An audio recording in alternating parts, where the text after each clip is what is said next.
Since humans first began using salt around 6000 BCE, it has always been a symbol of wealth and power. It would not be an exaggeration to say that those who controlled salt controlled the world throughout much of history. Let's follow the major flow to see how this small grain, now commonly used and undervalued everywhere, has changed the world. Humans inherently cannot live without salt. The amniotic fluid in which a baby grows inside its mother is like seawater containing 0.9% salt. This indicates that humans are born from salt water. Likewise, 70% of the fluids in our bodies also contain 0.9% dissolved salt. This is also true for our blood. If we fail to maintain this 0.9% salt concentration, our bodies suffer serious health issues immediately. During the hunting era, humans didn't need to consume salt separately because eating the meat and blood of animals was sufficient. Primitive people drank animal blood not because they were barbaric, but because it was a precious source of salt water. However, the situation changed with the advent of agriculture. The salt content in cultivated plants alone was insufficient, so people had to consume additional salt. Thus, people began to settle near the sea, salt lakes, or rock salt areas where they could produce salt. It is no coincidence that the cradles of civilization are all located in salt-rich areas. One of the earliest civilizations, the city-states of Mesopotamia, were mostly centers of salt trade. Jericho, often called the world's first city, is located near the Dead Sea, synonymous with salt lakes. A prime example of this is Rome. This great empire, which lasted a millennium, started quite modestly. Rome began with a few people gathering to make salt pans at the mouth of the Tiber River. Initially, salt's role in preserving food was crucial. Anything preserved with salt could be protected from decay for a long time, making salt a substance of life. Roman traders made enormous profits by selling this vital substance from the salt pans, which provided the founding capital for Rome. The expansion of the Roman Empire was also an expansion of salt pans. Rome either seized or established salt pans, and it is known that there were over 60 major salterns. Merchants from across Europe flocked to Rome to buy its high-quality, affordable salt. This influx led to the creation of numerous roads, leading to the saying, "All roads lead to Rome." These were the very roads that carried salt, known as salt roads. Several words still used today were coined during this process. Roman soldiers were paid with salt, leading to the word salary. The word soldier referred to these men, and salad comes from the Romans' enjoyment of salted vegetables. Just as salt helped build the Roman Empire, it also played a role in its downfall. In the 1st century, a sudden rise in sea level caused Rome to lose many of its salt pans, a major source of wealth. This contributed to the decline of the empire, although it was one of many factors. Despite this, the salt roads spread far beyond Rome, even to the Sahara Desert in Africa. Among these was a route that crossed from north to south through the Sahara. During the 8th and 9th centuries, Berber nomads transported thousands of camels loaded with salt to the city of Timbuktu at the southern edge of the Sahara.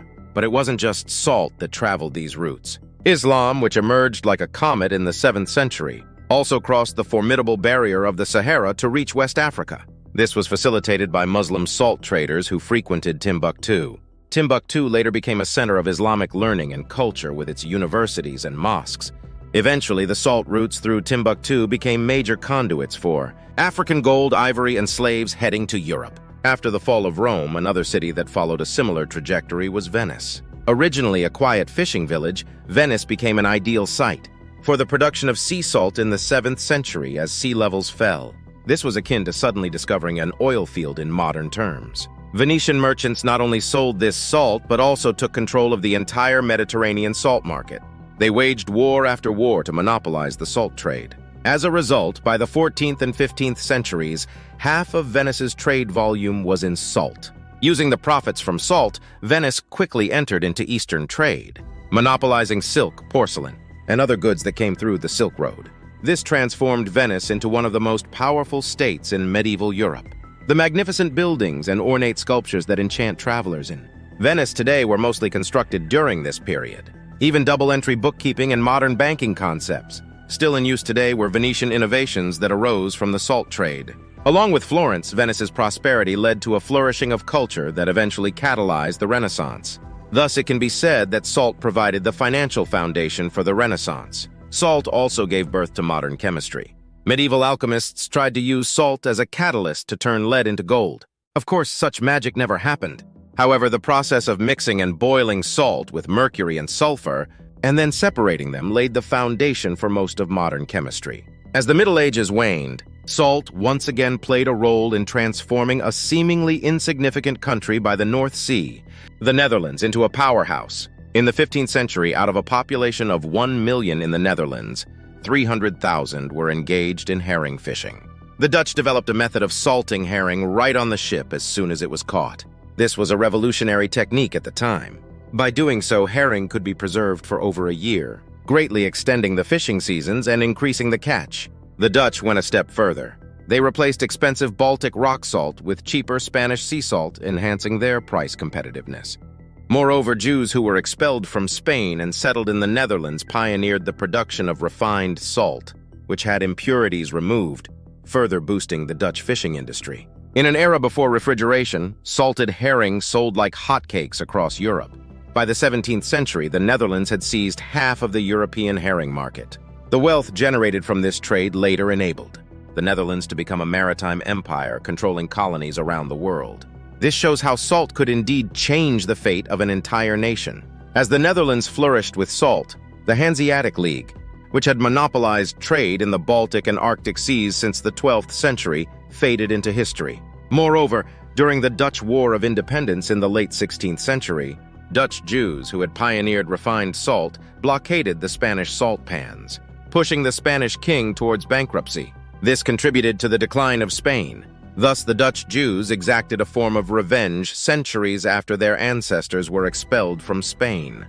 Salt also sparked revolutions, notably the French Revolution at the end of the 18th century. In medieval Europe, salt was universally taxed because it was indispensable, making it an easy source of revenue. In France, the salt tax, known as the gabelle, was particularly oppressive. Every French person over the age of 8 was required to purchase salt weekly. The king set the price, which could sometimes be more than 20 times the cost price. Gabelle tax collectors frequently invaded homes to ensure compliance with this mandatory consumption. What especially infuriated the French people was that the gabelle was only mandatory for the powerless masses. The privileged nobles were exempt from this burden. The salt tax was emblematic of the Ancien Regime, which helped ignite the French Revolution. After the Revolution, the populace quickly abolished the salt tax and sent over 30 gabelle tax collectors to the guillotine. Salt also played a covert but crucial role in the outcome of the American Civil War in the mid-19th century. For a long time, stocking up on salt was as vital as amassing weapons for war preparations. The Union forces understood this well and destroyed salt works wherever they found them, knowing that the Confederacy underestimated salt's strategic importance. The Confederate forces repeatedly made the mistake of too easily surrendering their salt works. The Union also blockaded the Confederacy from importing salt via the sea. Eventually, when the Union captured Saltville, one of the Confederacy's primary sources of salt, the war's outcome was virtually sealed. "We lost because of salt," is one of the recorded statements from the Confederacy after their defeat. Wars over salt were all too common in Europe, but by the late 19th century, a severe salt war also erupted in South America. This conflict was over the bird guano deposits on the Chincha Islands off the coast of Peru, which had accumulated like a fossil to a depth of 30 meters over thousands of years. This guano was rich in potassium nitrate, a type of salt. The war was fought between Chile and the allied forces of Peru and Bolivia, with Chile emerging as the victor. Bolivia, the loser in what was called the War of the Pacific, lost access to the sea and became landlocked as a result. Why did 3 countries fight so intensely for 4 years over guano? Potassium nitrate found in guano was the world's finest natural fertilizer at the time. It was also a crucial ingredient in the manufacture of gunpowder, highly valued during that period. As a result, Chile became one of the wealthiest nations in South America. Additionally, the land seized during the War of the Pacific was later discovered to contain vast reserves of lithium. The impact of guano didn't end with the war in South America. At the onset of World War I in Europe, the Allies used Chilean nitrate to produce bullets and shells, which they fired at German positions. In response, German scientists succeeded in extracting nitrogen from the air, allowing the German military to counterattack with synthetic nitrate shells. This clash between natural and synthetic salts prolonged the war and led to unprecedented casualties. Unlike any previous conflicts, Ironically, after the war, this synthetic nitrate became a chemical fertilizer that rescued humanity from famine for the first time in history. Thus, the era when salt was a rare commodity ended. It can now be chemically produced in unlimited quantities. Yet humans still cannot live without salt. Only 5% of salt consumption is for food. Salt has about 14,000 other uses. It is not only essential for seasoning fries, but also for de-icing and snow melting in winter, and for water purification. Soap, leather, glass, paper, ceramics, baking soda, and bleach, all these chemical products cannot be made without salt. Salt is indispensable in the pharmaceutical industry as well, used in tranquilizers, antidepressants, antibiotics, malaria medications, and various IV solutions. Salt is even used in the production of high-quality batteries. Given its extensive applications, it's clear that, like in the past, salt will continue to have a significant impact on the world in the future, even if its value is often overlooked today.